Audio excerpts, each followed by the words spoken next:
Hi everyone, this is Emily and Saba hosting Thai China. With cross-cultural study and working experience, but both born in Shanghai, we have seen lots of information asymmetry from international sources and local perspectives. This brought us the idea of opening this podcast to show the real China to audience who are interested in this topic. The program will be released bi-weekly to present a fresh China through Chinese popular topics, brands, and high-attention events. If you would like to know this country from a local voice, please enjoy it. In our podcast profile, we have an email address for any open remarks or suggestions. Feel free to reach to us. So today we have a guest speaker. Yeah. Please introduce yourself. Hi, my name is Jessie Elia. I'm a year 4 undergraduate student at Xianjiao Liverpool University, and I come from Suzhou all the way to Shanghai to meet. Welcome, Jessie. Hi. Hi, everyone. Yeah, actually, we just finished the meeting in the morning. So opening this random chat to continue the conversation, and actually we just had a quite fun conversation already, so, and it's a bit late for us to record this. But anyway, let's start this anyway. Actually, one question from my end is following the last question is you are more hanging out with international students, right? So what you normally do at weekends in Suzhou, or you travel a lot? Because we're near Shanghai, we travel a lot to Shanghai. We like to see a lot of like exhibitions in Shanghai, and usually there are a lot of events going on. So we like to just come here and then hang out, or otherwise like we also have like our own community of friends, and usually we stick very close together. So usually we'll go for like sports out, or whether we would just go hang out on the mall, go eat together. Yeah, mostly that's what we do. So mostly friends are from Xinjiang, Liverpool, or so they're so cross university communication or with other international students from other schools kind of thing. Because we're like the only international school in Suzhou. What about Kunshan? A bit far away, right? Oh, DKU. Do Kunshan. We do have friends from there as well, but it's very rare for us to like, let's meet in the middle. But you can meet in high, right? Yeah, that is the thing. Some of us, we do have like friends from other communities, like from this, like maybe from if I have internship here, my friends maybe they have some communities also in Shanghai. Yeah, maybe we have. Actually, I do have friends here from local universities, but those are like from connections from my home country and my home country friends who also study here. Are you in the Student Association of Indonesia Students? Yeah. So is there any events happening like within that community? Television.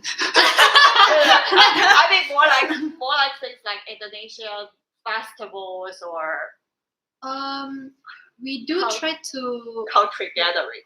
Yeah, because we usually hold like those kind of Indonesian events for Independence Day, but our Independence Day always falls during the summer holiday. So usually we just have a welcoming party for new students, and then we have like sports competition because Indonesians are big about sports. What kind of sports? Badminton. Oh, yeah, they love badminton. And then some days we do hold like barbecue parties, some like DIY workshops, something like that. Yeah. We just talk about Indonesia. So sometimes, since I'm working with Indonesia Student Association, also held one event with this organization together. This year, I don't know if you joined. This is happened in Shanghai for helping like students to understand the innovation, and also a kind of a local event. I think it's in April this year. So that's a reason why also for Intervision, this program like what TIEX doing is then the Indonesian Student Association help us to promote this program. That's the reason why we met with Jess on Intervision together. Yeah. So I think that for students, for international students, my feeling is that they are also they are still most events of international students are with international students together. Not a lot Very of chance. close loop. Very close. Yeah. Yeah. Not. They don't have a lot of chance to closely studying or working or playing with Chinese students in China currently. Because a lot of the time, even though we have like we do take classes with local students, sometimes we have group works, right? But a lot of times when international students are, obviously we're usually at the minority in the class. There's more Chinese students than international students. So when we get paired up with them, communication is very hard, number one. Number two, though Hard in terms of language. Chinese students cannot speak good English. yeah, most of them are Your, like that. your class of course is in Chinese or English. English. So Yeah. maybe there is a language problem for Chinese No, students. Even they can. it's more like if you are not really into language or you are not very good, then you are better at listening and reading, right? Then Okay. maybe the speaking part is very not that good. I mean, listening part, they understand what we're talking about. But for them to brainstorm and think of, Yeah. you know, to immediately translate what they're thinking at that point in time in English is very hard for them. But you can communicate with them in Chinese. Right? Yeah, that's one of the advantage for international students who are able to speak Chinese. For some of my friends who aren't able to speak Chinese, it was very hard. And because of that, a lot of the Chinese students, they prefer just not to communicate. And then just like, oh, you do this and I do that. And then sometimes the outcome is really bad. But there's nothing that they can do because that's how it is. You know? And I just submit that, even though it's one project, it's one submission, but the things that they both talk about is completely different. Yeah. So, and a lot of our school universities also try to have students mingle with the international and No, local I'm students. quite surprised because for Xijiao Liverpool, it's already a very international, supposed to be a very international university, right? And then what happened to Donghua University or other universities that's more locally community You're right. And dominance? since in traditional university, maybe film like Donghua, they have a department specialized for international students. Oh, we do have two. We call them global. Okay. It's an office that basically they handle all international students. They have a program specialized for international students, means that all courses, for some departments or major, those kind of international students have to study with Chinese students together in Chinese. Oh. This is traditional Chinese university. A lot of courses only in Chinese, and for international students could only learn or study in Chinese. More like imagine how Asians go to Western to study, right? You definitely speak their language, not really like speaking the English language. So that's, I think it's, I don't know, but if every university changed to that, it's actually difficult to recruit foreign students. No, HSK, do you need to take HSK level before entering into your university? Because my university is English based, So they don't have But for traditional Chinese university, they require HSK 5 or But even you reaching 5 level, which five, doesn't mean doesn't mean you can communicate very communicate. fluently with the local Yeah. people. Because right now we have so many slangs. Yeah. So the communication problem always there between Chinese students and international students. It's not just a language barrier, it's the way that we think. A lot of times, even though I can speak Chinese, and thank God that's why I have local friends also, a lot of times we don't see eye to eye when it comes to doing projects together, because when I explain to them what I'm thinking, they don't see it that way. They don't understand. But the way they explain to me, I would think why would you have to do it this way? So it's not just a language barrier thing, it's also thinking. Philosophy, thinking, previous experience, everything, these kind of things. Yeah. So right now you are at year 4, and most of your classmates will also go to Liverpool for master or. I don't know about that, but a lot of them, because we're in arts, a lot of them wanted to go to European university, so Liverpool's degree would help them a lot. What did you think? No, because if English communication is the problem, right? Yeah. Then it's What's the next stage? Although there are a lot of international students who's local Chinese students who's going to be international students, but if they're going to study art, they're going to study like digital media related major, there's no chance they can still communicate that way because it needs to be very expressive, and you need to think in a very global kind of perspective, or Yeah, I mean, with an international vision at least. yeah, especially for this kind of like fashion or art, this kind of things, when you convert or transfer or express your feeling to the world or to other countries, how to say that? For example, like, sometimes I always feel very like, from some foreigners' perspective, the beauty of China in their mind is very fixed. It's those kind of, with Chinese elements, like traditional or minority science, then this is Chinese beauty, or this is how Chinese express their feeling or sense of beautiful things or pretty things. But actually, maybe in Chinese people's mindset, the beautiful things in our mind may be different from the foreigner's perspective. We have our own sense of beauty. Maybe it's also combination of traditional Chinese and the Western style, or even maybe it's 100% Western style. We also have our sense of what is beautiful things or not. So this is also, I think, maybe because of cultural difference, we see different things from the Chinese voices and the international voices. Also, when we talk about we just mentioned that, sometimes you will hear a lot of Chinese people just say something. Maybe you totally don't understand. Even they explain to you. Yeah. You totally don't understand what it means and how to out of context. Yeah, Because maybe this term or this slang has been evolving from a version 1 to version 5, right? And you are only hearing the version 5. Yeah. So it's very difficult. But what you like most so far in China? I mean, the fact that if I were to go, I've been to other countries, I see a lot of things that, oh, I get it. This one, I get it. I've seen it before. Or like on the internet, like people talk about this a lot. In China, for international students, when we come here, we don't know anything. We cannot access Chinese social media. So Black box.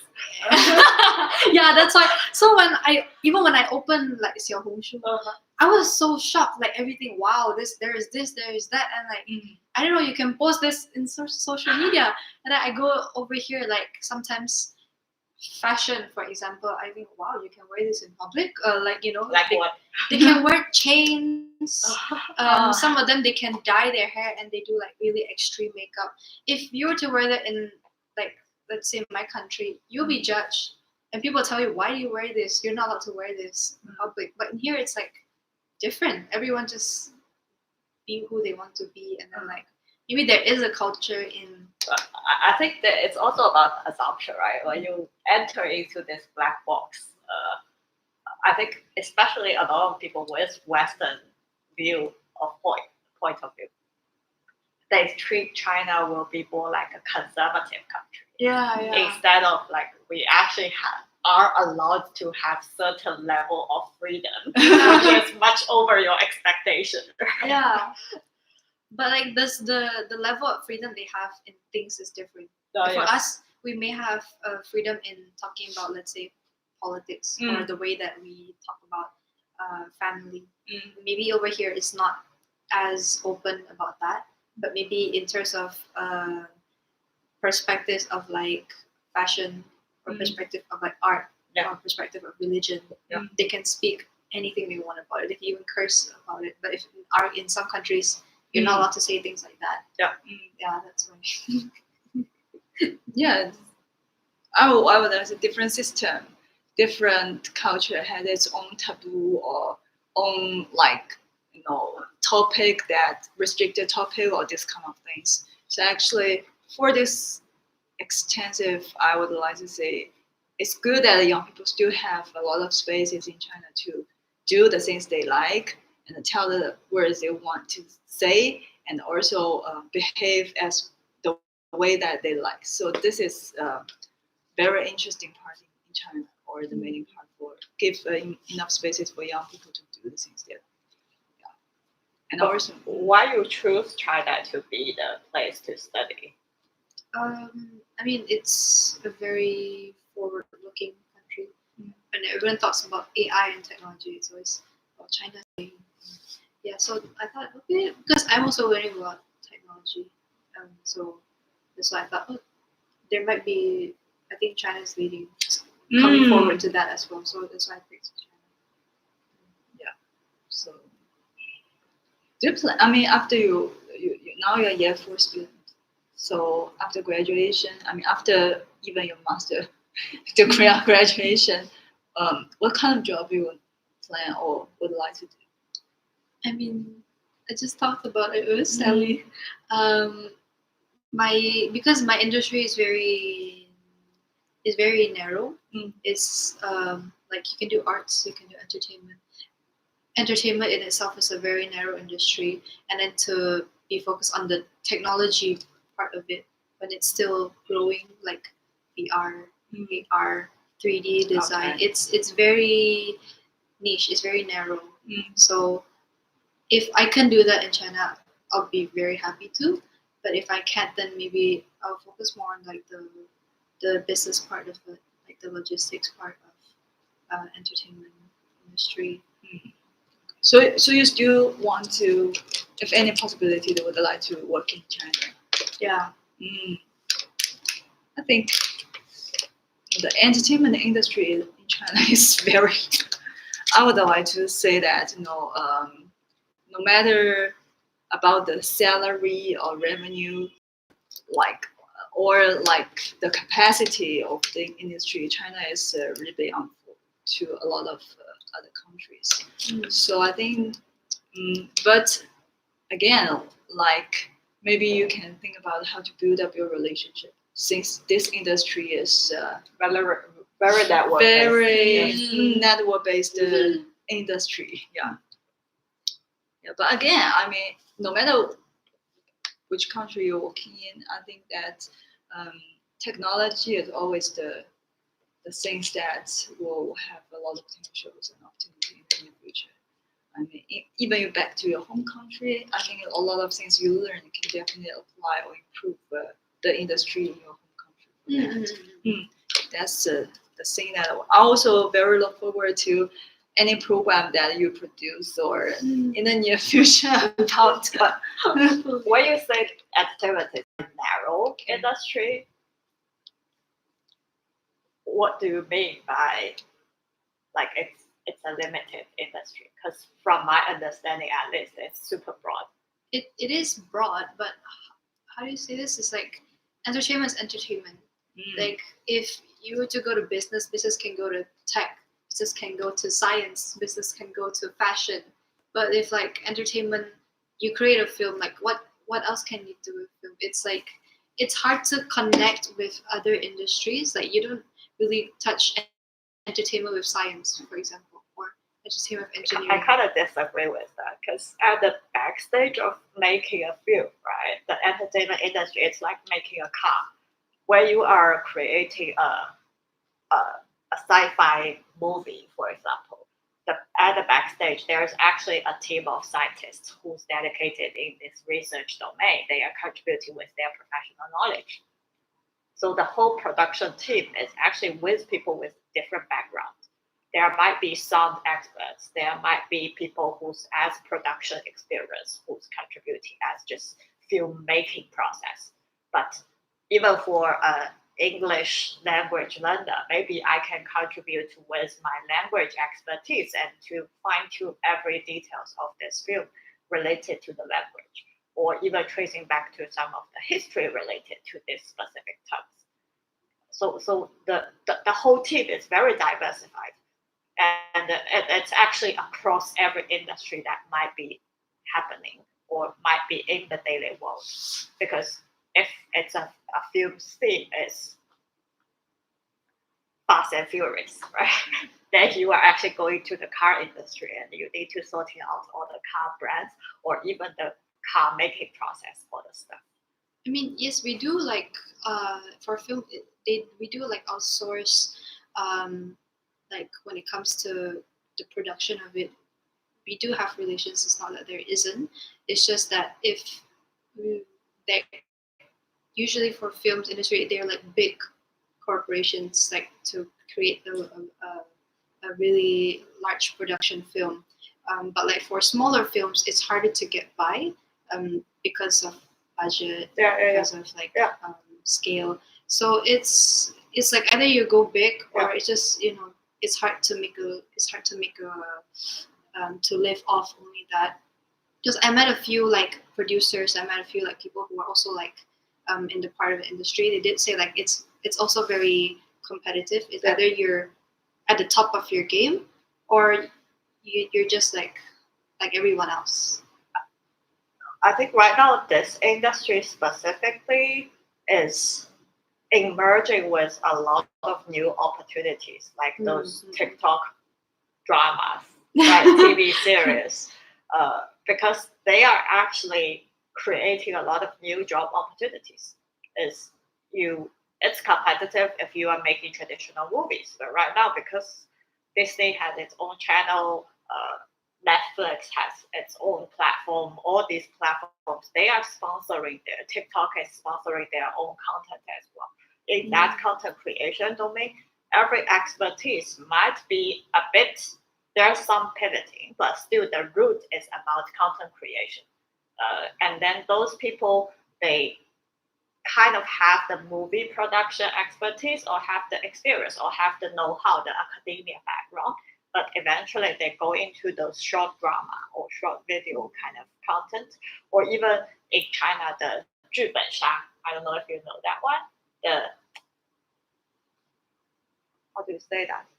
剧本杀 table. It's more like table game. Table game, yeah. But you are following a certain of you are playing a role in that game. It's like a just like Dungeon and Dragon kind of table game. For example, it's like you will play like this with different story. Each one has its role. For example, in this story there are 6 roles. Then each one will take one role, and you have to behave like you the try to character in the story. Yeah. And then each one will get its own script that to tell you about the story of this role. But actually, because each one could only get the story of the role themselves, so they have no idea what happened for others' roles. Then they have to guess who is the bad. Everyone need to pile it up with pieces of information you have during one afternoon, maybe 2 or 3 hours, and then you pile up the whole story to an end. So it's a game, but this game is a board game, which is an offline kind of entertainment setup, right? But at the backstage of this, they are actually creating a lot of jobs for the previous editors of movies. So it's what we see in China right now. It's really an involvement. Like maybe it's what you are studying right now won't be eventually forced into a movie production, but it will be forced into a lot of other related entertainment. And also, I think within 2 or 3 months of that, what Jill will be doing is actually she's hosting a carnival, a week of events in a dome-like venue, which her friends is creating. So the dome will be a small version of the Las Vegas big ball. That content So in Las Vegas right now they have this very big ball with the screen as the dome-like structure, right? So that team, they also have something here in China, in Shanghai right now. So she's helping them with launching that venue, and also related to that, I see a lot of relevancy to your major. It's content creation plus technology. So is there any specific role you will be very interested to be if you have a full-time job or if you are in the industry? I don't mind being like a sound design kind of not really artist, but like person who edits sound design. Otherwise, I don't mind being like a creative producer. Um, yeah, I don't mind also being like a manager for um, any media kind of production. I think that would be quite fun. Yeah, that sounds really fun. Because I was watching a like backstage video of a sound creator of the Black Monk Wukong, the new game which Mm. created by Chinese team. Mm. So he was very busy with all the stuff and trying to make mocking the sounds of like people walking through the leaves or going through that. I think it's really interesting. Oh yeah. Yeah, I think that's actually quite fun. Yeah. But need to be very creative. Like you need to mimicking the sound might not be there, right? Using cabbages to mocking the sounds of like for example the bond fraction. Yeah, that's why like another part of why I think it's narrow. Not really think it's narrow. It's just that it's very hard to be in this industry. It's just you can be creative, but you have to accept the fact that other people will be more creative than you. But in a sense that you have to make it creative, that it's your own kind of creative. Like sometimes for my submissions and my works in school, I have to accept that somebody has already done this idea, but how do I make it to be of my own, so that it's not something that I just plagiarized and took it right off the internet. That part is actually really hard because you can be creative, you can be more creative than people, but you know, always 人外有人，天外有天。 yeah, that kind of thing. Yeah, that's why I think the art and design domain is very talent required, right? The born talent required. Yeah. So all of your classmates or peers, they all want to do similar stuff as you, or Yeah, some of them actually want to be curators. Some of them want to be fashion designers. Some of them want to be artists. A lot of them, because we deal a lot with 3D animation design, so they want to pursue that field as well. Yeah. sounds very difficult to make money. Yeah, that's another thing I'm scared of. Because all the curators in China, at least as far as I know, is very struggling with getting project or actually making money. It's more like a 为爱发电 kind of. Just they like it, they have the passion, but it's very difficult to make a living kind of work. Yeah, that's also why I think like maybe I should go into the business aspect of it, so at least I know where the money is allocated to. So The LA, yeah. maybe a big production company like Disneyland or Netflix. Right. Well, at least I know like if they're putting more resources into this area, then maybe I can focus on this area. And or game industry actually. Yeah. The gaming industry is very big, right? It's for I know there's someone who came to our school, a lecturer for game industry. They did say that they outsource a lot of the things that they produce. So like sound is not created. The sound of the game is not created by them. The person that edits the background, the elements. Let's say it's like a fighting kind of game. The person that designs the character is also from another industry. So they just put together everything. So it's a bit hard to like know where all these things go and like, where should I be? Do they pay more here or do they pay more there? It's very hard for us. Yeah, this is actually what we are trying to do. Right? One end is pulling students out of university into project like intermission, and the other side is we are getting experts from or getting the founders from the company to share with students about this knowledge. Last time, Summer actually took a group of students to a game company. Yeah. And for me, actually, I was learning new stuff through this journey as well, because that company specifically what they're doing is only doing customer validation research for game company. Actually, when the game company design one game, they definitely need to understand the customer or user's perspective or experience for them to improve or design a better game, or to let them know whether the game will be popular in that market, because each market has their own sense of the game. So the company is focused on doing this kind of research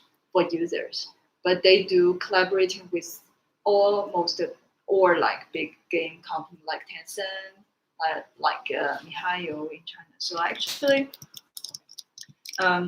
when we did this kind of program with this company, we also invited like students from different universities, around like 30, 40 students, get together and they divide into different groups and let them to understand what kind of game companies, how like many overview of the overview of the industry. industry, like Who are the players? Who's making money how? Yeah, Right? and Ah. the relationship between them upstream or downstream, or who is service provider and who is party A, and for each company, maybe what kind of roles the company will have, to let them have a very basic understanding of this industry, not just the focus on, for students side, maybe they only were focused on the most like the Consumer coolest, based, the most fashion part, or like the most attractive part. But actually for one industry, there are also other several jobs maybe you will also contribute,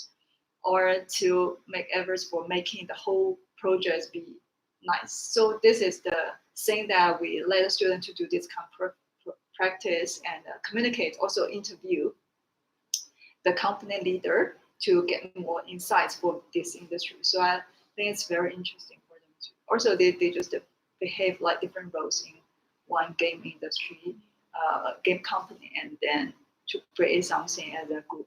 So this is also another program that TIE is doing for let students or bring students to understand one industry, not just what you see, but just experience and get more information about.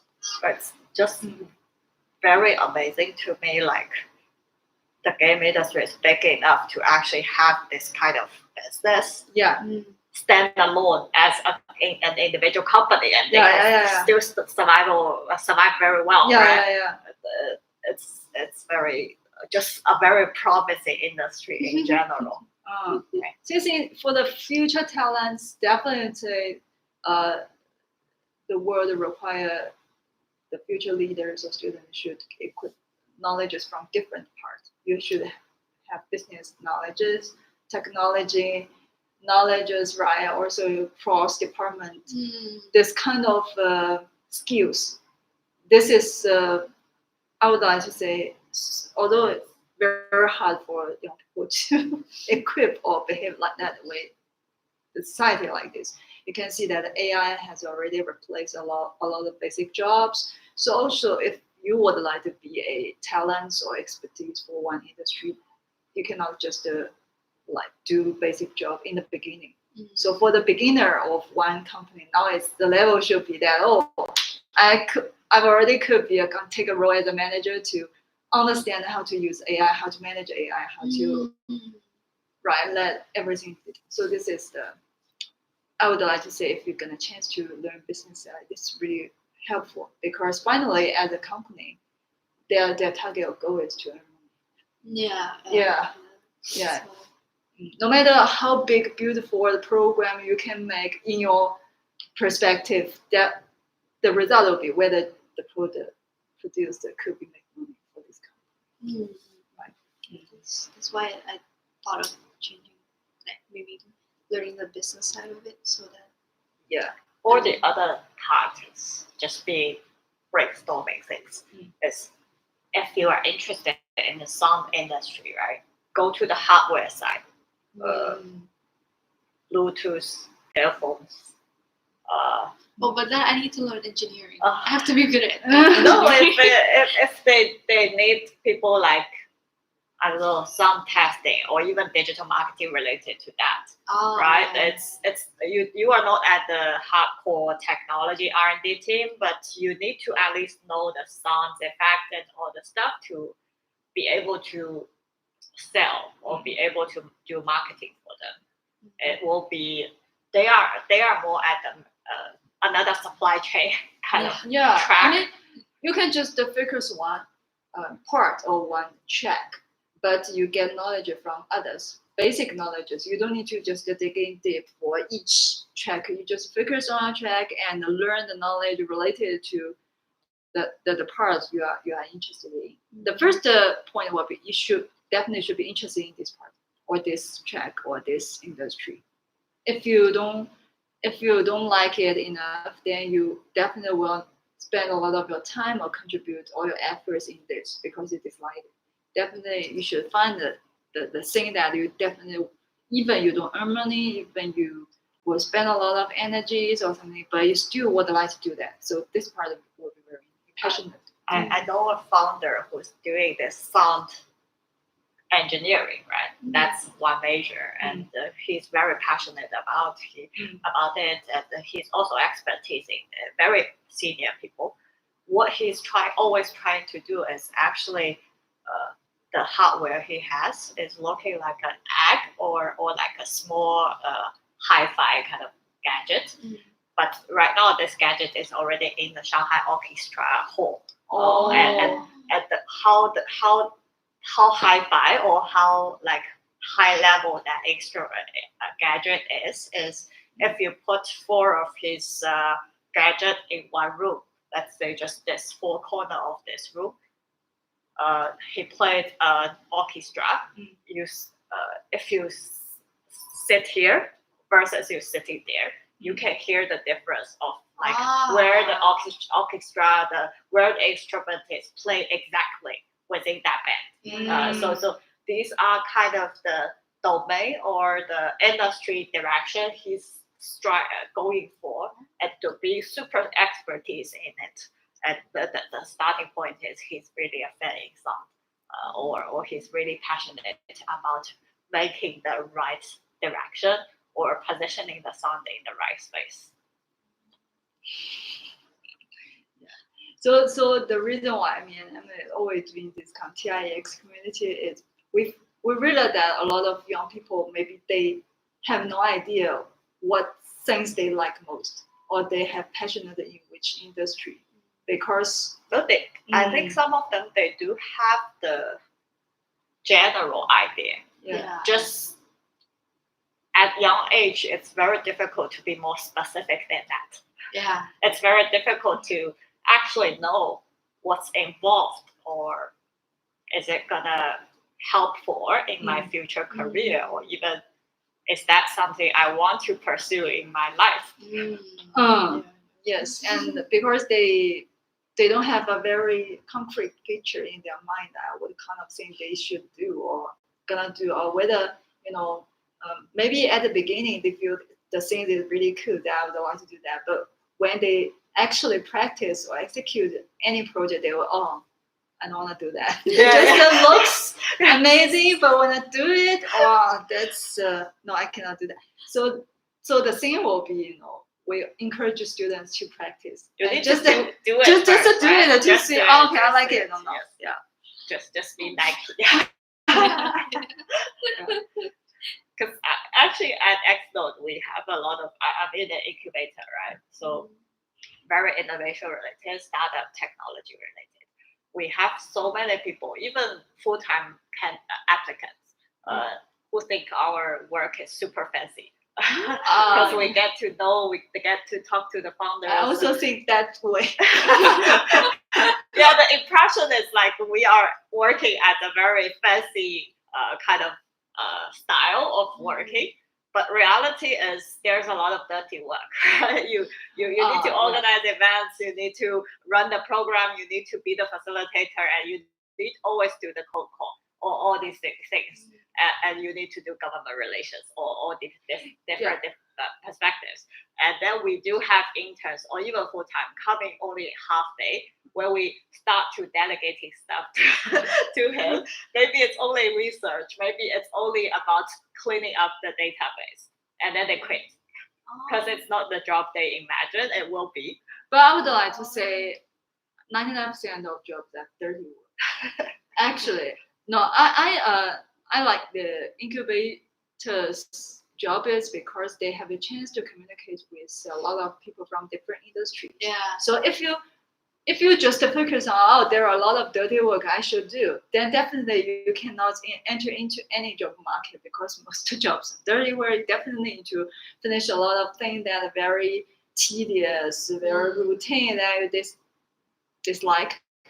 But if you can see the highlights part of the job, for example, if you would like to talk with people from a lot of different industry, or if you would like to get insights from a lot of different experts, then maybe working in incubator is a very good way for you to have the opportunity to communicate with them. So, I mean, for people or young students, just to find out what kind of things can give them energies. I mean, you can get a lot of positive energies from one thing.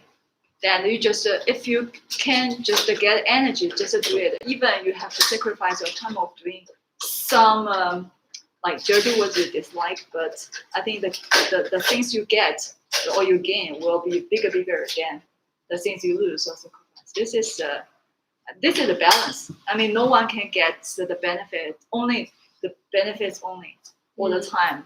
Definitely, you have to work hard or sacrifice some things to get the things you want.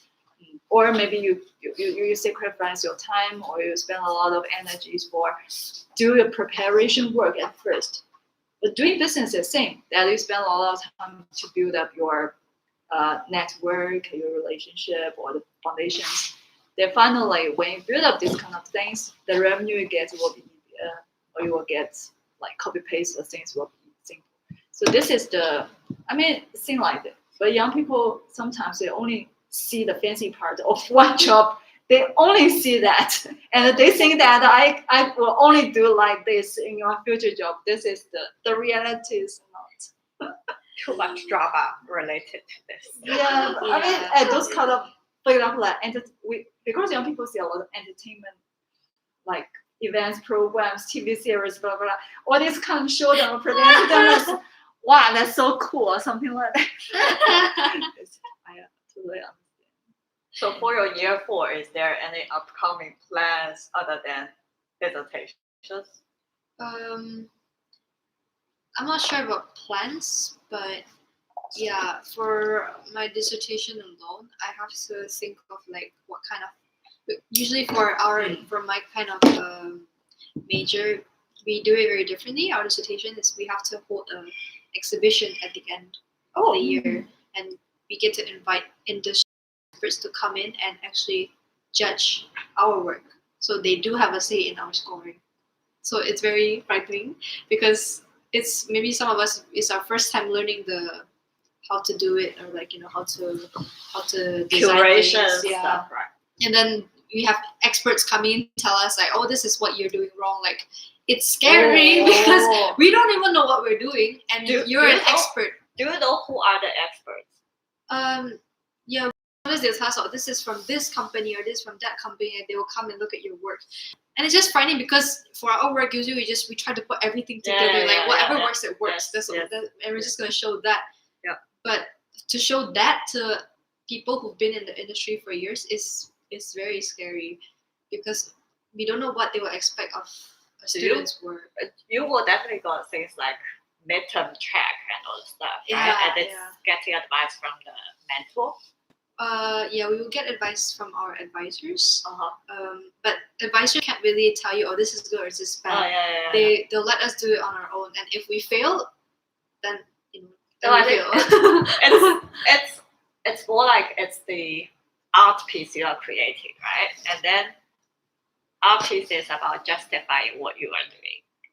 Yeah, and like last time, for my project, I did it for a client. He's a music artist, and he also does pottery, and he also does like performances. But I don't know what kind of performance he does. I don't really understand what he did. But we were supposed to give him a proposal idea of how we can maybe promote his new album, something like that, right? But I was more of like, I do sound production. So at that point, I thought of, my friend wanted to make a sculpture of a representation of his album. So he did a big giant bird. And then I thought of, how can I collaborate with my friend to make this work because I was thinking of doing sound. So what we did was we put different sensors in parts of the sculpture, which was the original plan, and people who use the headphones, they can hear bird sounds from different directions. So they're able to interact with the sculpture and see the sculpture from a different angle or something like that. So I tried to build that system, and we had even like the president of the school come to look at our exhibition, but sometimes the sensors doesn't work. Sometimes the sound didn't play, and there was nothing I could do because I also asked my professor. He's like, oh, I don't know, it's your project, you know. If it doesn't work, then what do you want me to do? So at that time, I was like, yeah. Then I don't know how it will go from there. So like that's one of the fears that we have as an art student because anything can go wrong, and if it goes wrong, yeah, you will be, you know, you will face the consequences. But sometimes there's nothing you can do. Yeah, that's it. I mean, those kind of experiences are really good. I have to take the responsibility of everything by yourself. From my end, I would see this as risk management. Like in the very beginning of designing this concept into the reality work, right? The designing phase is the most important, is including those expectations of potential falling kind of items or issues that might be happen. And then you analyze one by one is if this happened, what's the solution? Or what's the justification? If we cannot achieve that, what's next? Is there a plan B? These things need more like a logical thinking instead of just making assumptions, which a lot of art students won't do in the very beginning. It's more like you have all the creator's mind coming up with the idea you think is very making sense in all aspects. But in reality, it's definitely will be some of the items, even for the sculpture side. If it's too heavy on the wing, it's difficult to insert the sensor or how the texture of the sculpture should be to make it more either vivid or make it easy to move, right? Sometimes you need to move it from studio to an exhibition hall. All these things, one side is about pre-thinking, the other side is about experience. Like you experience the ones as failure, then you know, okay, next time I shouldn't be doing that. Yeah, that's why. But a lot of the things that happen is something that we try to think of everything, and then we compromise.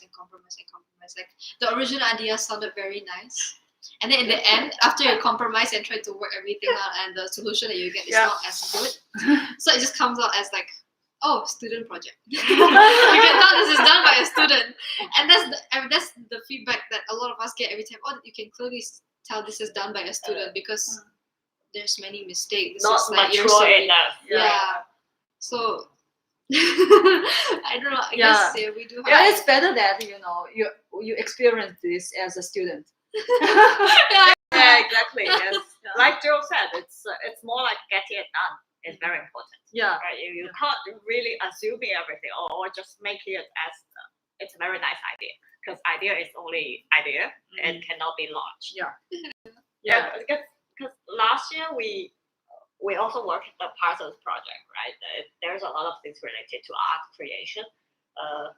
I brought a bunch of Parcels alumni to a local fine dining restaurant, but it's also a private club kind of setup. And the founder of that private, it's called Youfu Elite. It's around this area. So the founder of that is actually a very senior collector. So she collected a lot of antiques or historical kind of stones and different pieces that he wants to open some of those to young creators.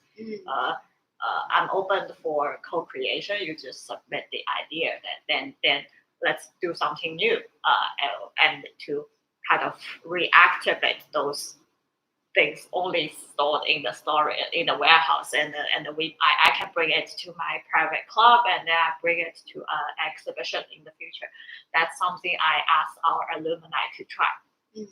And with most of the ideas our alumni present from the collector's point of view, it's very naive, it's very student work. Or even there are several one pieces that make into actual work.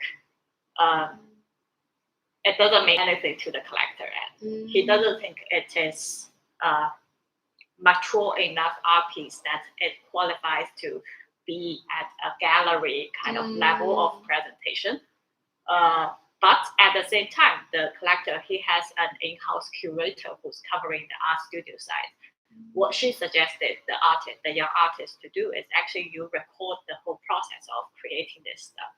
So it's not only the final art piece that works, but also the process of making it. It can be a kind of a 行为艺术 kind of thing. So I think it's more like one is how you see it differently, and also how you illustrate it, basically. Even a bad art piece can be explained. Even a toilet battle can be an art piece. Right? These are the things I think more flexible in the art world. Yeah, that's one thing. Okay, but still young. A lot of things can be done. Do you have any curious things about China or even about us? I mean, I'm curious, like if like international students do want to find work here, and to apply for a work visa, like how do TIEX help students with that? Yeah, actually, as we mentioned, that TIEX is not just source this kind of recruitment information to the student and send to you to say okay do.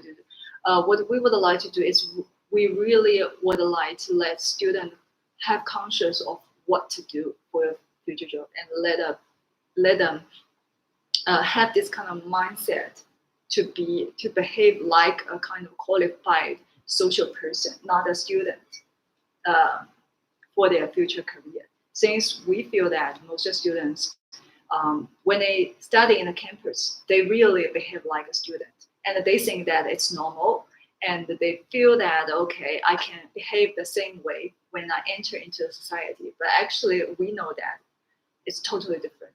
So we created a lot of different programs to let students understand the real job market or the company working environment, how you should react to certain project. Or also through this kind of different programs to foster students' soft skills like leadership, how to be leadership, how to work with others, how to improve their communication skills and time management, all these kind of soft skills training, which we think will be more important than hard skills, because you will have a lot of channels or ways to learn hard skill, like how to computer science, how to do coding things, right? How to draw things, how to use this kind of equation, how to use software, all these kind of things that you have thousands of channels to learn.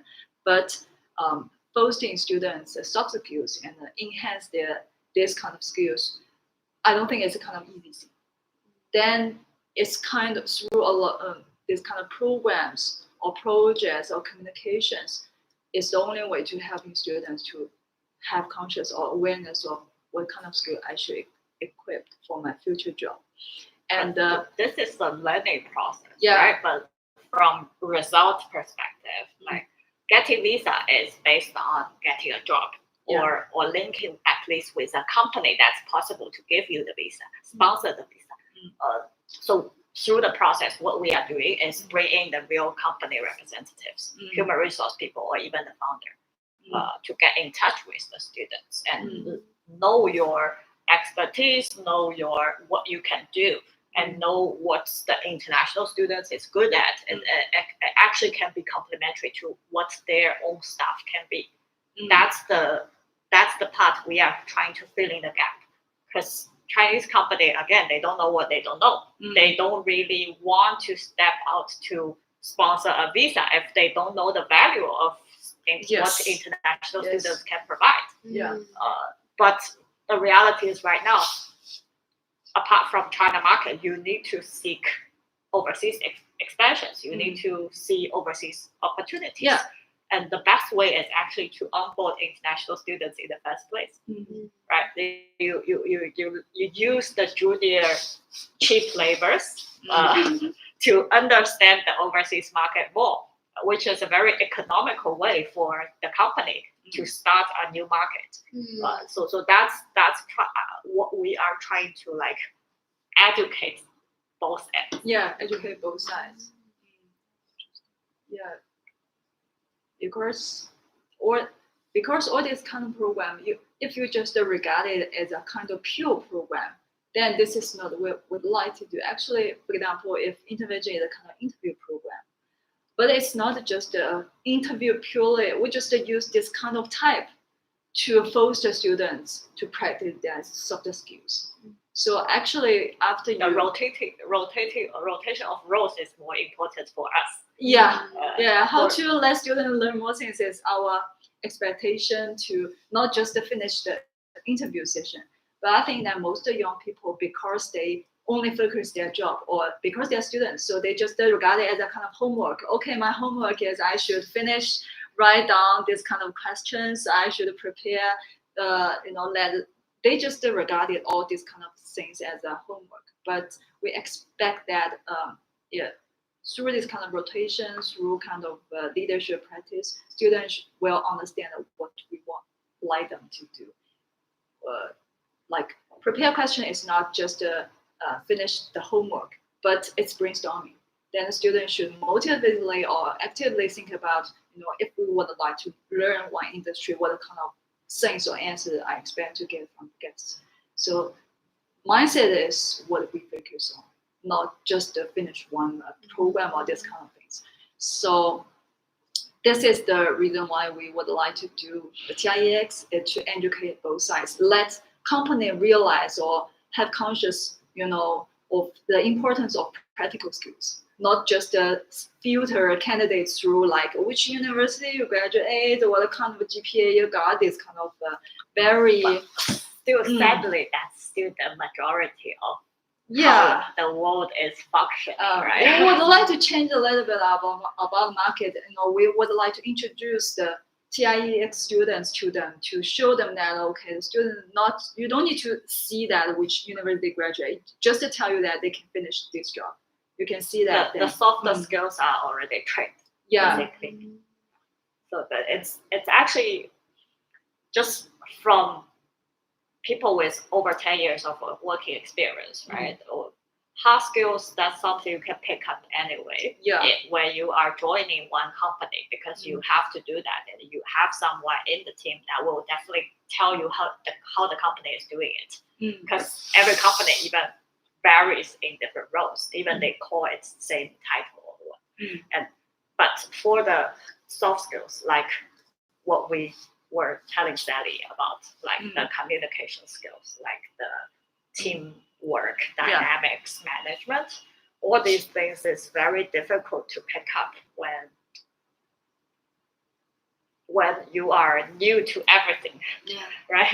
You need to pick up the hard skills at the same time.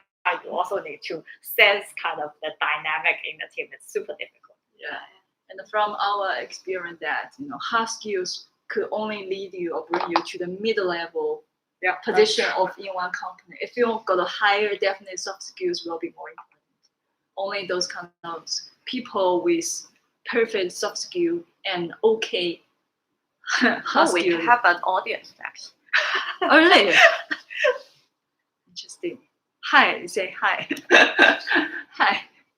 Yeah. So only those kind of candidates or young talents will be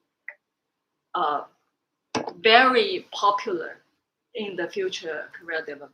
They need people like this. But actually, you never know. Maybe later on, everyone be their own company, and they kind of, it's no longer the way we are working. Like we need to be in the office. I was going to say, if in the near future people are only individual, then those kind of people with soft skills of combining people together will be has very huge advantage for the market. So anyway,